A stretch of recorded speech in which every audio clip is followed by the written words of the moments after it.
Magandang araw mga bata! Kumusta? Nais niyo ba muling matuto? Tara, samahan niyo akong tuklasin ang aralin natin ngayon. Handa na ba kayo? Magaling kung ganun! Ikalawang markahan, Edukasyon sa Pagpapakatao 4, Module 5. Ingatan natin, pasilidad na gagamitin. Milk-based. Ngayon mga bata, narito ang dapat niyong malaman sa aralin natin ngayon. Una, kailangang nakapagpapakita ng paggalang sa iba sa mga sumusunod na sitwasyon. Paggamit ng pasilidad ng paaralan ng may pag-aalala sa kapakanan ng kapwa tulad ng palikuran, silid-aklatan at palaruan. At pagpapanatili ng tahimik, malinis at kaaya-ayang kapaligiran bilang paraan ng pakikipagkapwa-tao. Bago tayo magpatuloy mga bata, meron akong ilang katanungan dito na kailangan niyong subukang sagutin upang malaman natin kung may ideya na kayo sa magiging aralin natin ngayon. Huwag mabahala kung mababa lamang ang puntos na makukuha kasi tatalakayin pa lang naman natin ang mga katanungang iyan maya-maya lamang. Panuto, isulat ang salitang tama kung ang pangungusap ay nagpapakita ng pangangalaga sa pasilidad ng paaralan at kapaligiran at mali naman kung hindi. Unang bilang, maingat kung ginagamit ang palikuran ng aming paaralan. Ikalawang bilang, iniiwasan ko ang pagsulat sa mga pader ng palikuran. Ikatlo, itinatapon ko sa tamang lalagyan ang mga basura na aking pinagkainan kapag ako ay namamasyal sa parke. Ikaapat na bilang, tinitiyak kong malinis ang gymnasium o court matapos ko itong gamitin sa pagpapraktis at paglalaro. Ikalima, sinusunod ko ang mga alituntunin ng maayos at maingat na paglalaro sa palaruan. At ikaanim, pumipila ako ng maayos sa tuwing bibili ako sa kantina. Ikapitong bilang, sinusunod ko ang mga alituntunin ng silid-aklatan para sa tamang paraan ng paggamit nito. Ikawalo, binabalutan ko ang mga batayang aklat na pinapahiram sa akin. At ikasyam, maingat kong binubuklat ang mga pahina ng aklat sa silid-aklatan. At ikasampu, isinasalansan ko sa tamang lalagyan ang mga aklat. Tignan natin mga bata kung tama ang inyong mga sagot. Kung mataas ang inyong puntos na nakuha, magaling mga bata. Ibig sabihin ay may ideya na kayo sa magiging aralin natin ngayon. Magbalik-aral nga muna tayo. Sa paanong paraan mo na ipakita ang paggalang sa iba? Bakit mahalaga ang paggalang sa ating kapwa mga bata? Ibahagi ang inyong mga sagot sa inyong klase. Ang paggalang ay ang pagpapalagay ng mabuting hangarin at kakayahan sa ibang tao o sa sarili. Ito ay ang pagkilala, paggalang at pagpapahalaga sa ibang tao o bagay.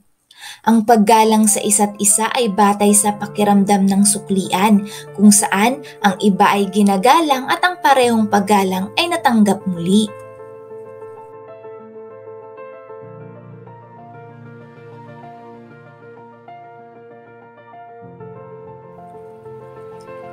Ang paggalang sa iba ay ang pag-unawa at pagpapahalaga sa iba pa. Ang kanilang paraan ng pagtingin at pamumuhay sa buhay, ang kanilang pag-uugali sa mga bagay, kanilang interes, kanilang mga pangangailangan at kanilang mga alalahanin. At posible lamang kung maunawaan ka ng iba at pahalagahan ka sa parehong paraan. Ngayon naman mga bata, anong lugar sa loob ng inyong paaralan ang nais mong puntahan araw-araw? At bakit? Tignan nyo ang nasa videong ito mga bata. Pamilyar ba kayo dyan?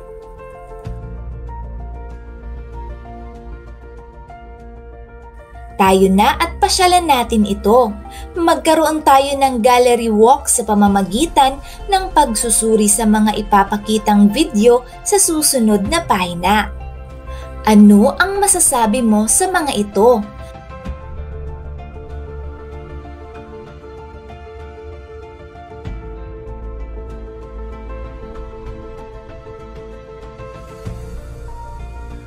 Ano ang masasabi mo sa mga nakita mo kanina? Ibahagi ang inyong sagot sa loob ng inyong klase, mga bata. Ngayon naman, awitin nyo nga ito. Sa himig ng magtanim ay di biro.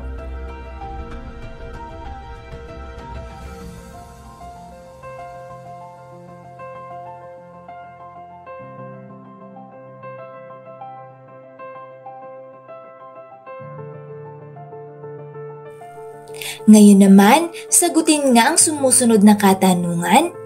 Unang bilang, ano-ano ang mga pasilidad na binanggit sa awitin? At ikalawa, kaninong pag-aari kaya ang mga pampublikong pasilidad?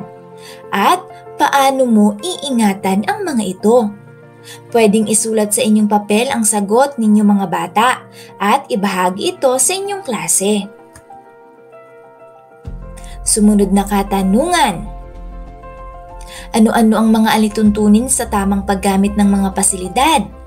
Sinusunod mo ba ang mga alituntunin sa mga pampublikong pasilidad? Bakit? Ika-6, paano mo mapanatiling tahimik, malinis at kaaya-ayang ating kapaligiran? At ika-7, paano ka makakatulong sa pag-aalaga ng mga pasilidad?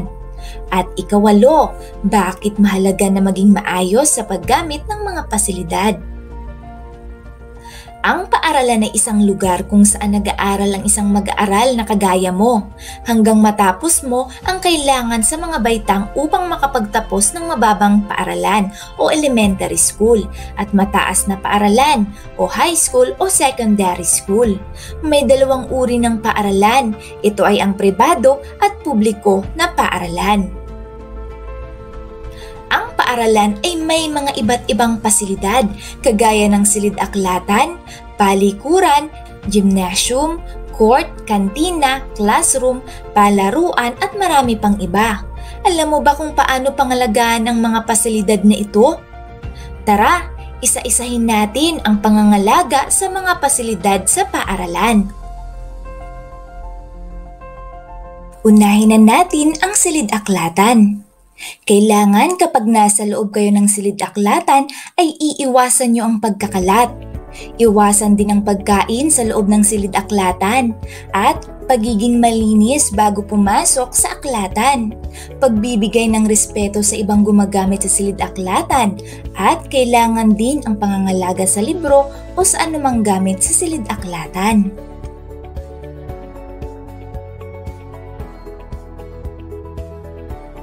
Ngayon naman, dumako tayo sa kantina o kantin. Kailangan ibalik ang mga tasa, baso, kutsara at iba pang kagamitan sa pagkain matapos itong gamitin. Panatilihin ding malinis ang kantina at itapon ang mga basura sa tamang basurahan. Kailangang pumila ng maayos upang maiwasan ang anumang kaguluhan. Dumako naman tayo sa palaruan o playground. Kailangan ibalik ang mga laruang ginamit, panatilihing malinis ang palaruan at itapon ang mga basura sa tamang basurahan. Maglaro lamang sa oras na bakante at iwasan ang pagkikipaghabulan. Ngayon naman, dumako tayo sa gymnasium o court.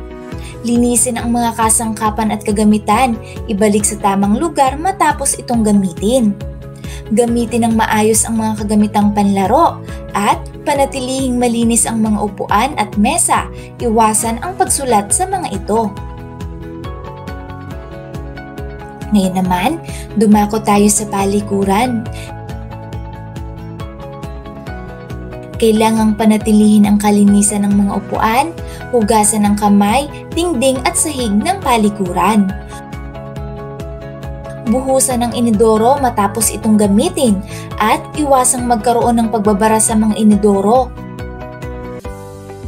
maghugas ng kamay pagkatapos gumamit ng palikuran at iwasang kumain, maglaro at mag-aral sa loob ng palikuran.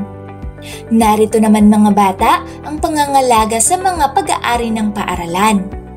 Una, lagyan ng cover ang mga aklat. Iwasan ang pagpunit o pagsulat sa bawat pahina ng mga ito. At ikalawa, panatilihing malinis ang mga dingding, bakod at tarangkahan ng paaralan.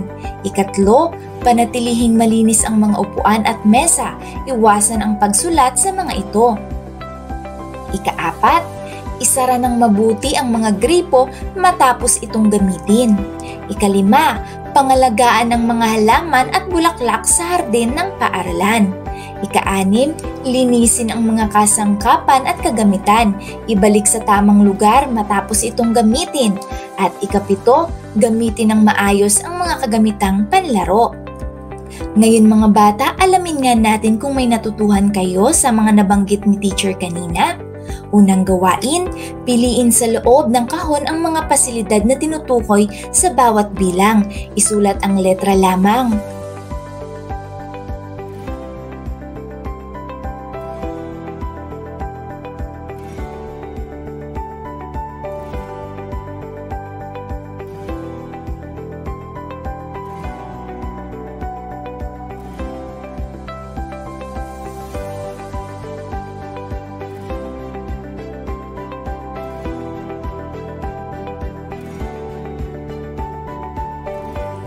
Ikalawang gawain mga bata, iguhit ang isang maayos at malinis na kapaligiran o pasilidad. Magsulat ng 2 pangungusap tungkol dito. Gawin ito sa inyong papel mga bata at ibahagi sa inyong klase. Tandaan natin mga bata na bawat mag-aaral na kagaya mo ay may karapatan sa pagkakaroon ng maayos at kaaya-ayang pasilidad, maging sa pribado o pampublikong paaralan. Ang mga pasilidad na ito tulad ng silid-aklatan, silid-aralan, palikuran, palaruan, kantina, gymnasium, laboratorio at iba pa ay nakatutulong sa kaganapan ng pagkatuto ng isang mag-aaral na kagaya mo. Nararapat lamang na ang mga ito ay ingatan at gamitin sa wastong paraan. Ang pagsasaalang-alang sa iba pang taong gagamit ng bawat pasilidad ay nakatutulong upang mapanatili ang maayos at malinis na pasilidad. Ito rin ay paraan ng pakikipagkapwa-tao. Ngayon naman mga bata, sagutin ang mga sumusunod na sitwasyon.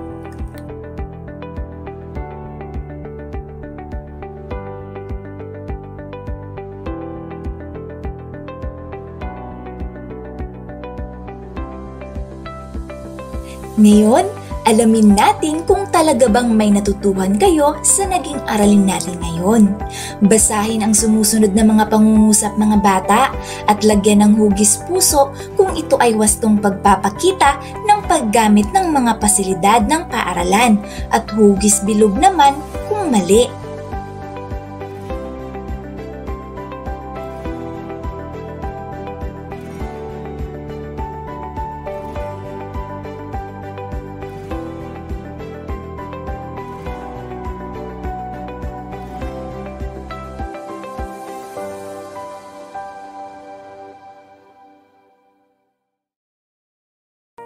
Kung tapos nyo nang gawin yung pinapagawa ko kanina, ngayon naman, sumulat ng isang slogan tungkol sa tamang pangangalaga ng mga pasilidad, maging orihinal sa iyong pagsusulat.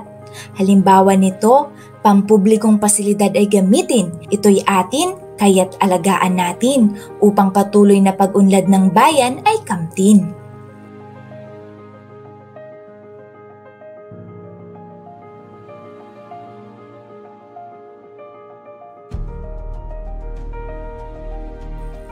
Ayan mga bata, hanggang dito na lang ang aralin natin ngayon. Sana ay may natutuhan kayo sa akin. Huwag kayong magsasawang samahan ako hanggang sa mga susunod kong aralin. Mag-aral ng mabuti mga bata. Maligayang pagkatuto. Paalam!